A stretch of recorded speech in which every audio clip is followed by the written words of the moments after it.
ఇజ్లేడండి దేవాతి దేవుడు మరొక సమయాన్ని మనకు కలిగి చేసిన విధానమును చూసుకుంటే, ప్రియమైన దేవుని బిడ్డలారా, ఆయన మనకి ఎన్నో అద్భుతాలు ఆశ్చర్య కార్యాలు ఈ లోకంలో ఉన్నప్పుడు 3.5 సంవత్సరాలు కూడా ఆయన సువార్త సేవ సంపూర్తిగా కొనసాగించారు.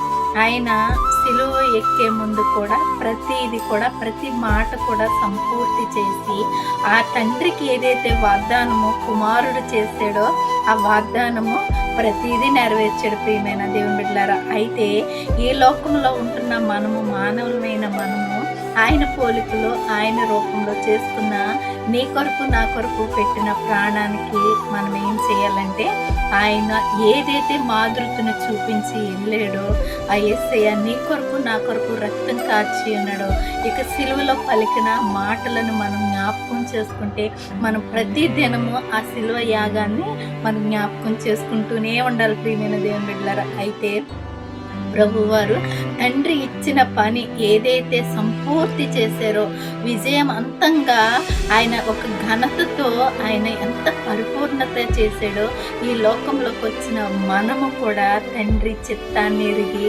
ఆయన ప్రణాళిక ఏదైతే కలిగి ఉన్నదో ఆ ప్రణాళిక మనము కూడా నెరవేర్చేవారమై ఉన్నాం. ప్రియమైన దేవుని బిడ్డలారా, అయితే దేవుడికి ఇచ్చిన సమయాన్ని ఎలాగా మనం చేసుకుంటున్నాం, సద్వినియోగం చేసుకుంటూ అజ్ఞానుల వలె కాక జ్ఞానుల వలె సన్నిధిలోకి వెళ్ళి ప్రభు వారిని స్వీకరించాలని ఆయన మనస్ఫూర్తిగా కోరుకుంటున్నాడు.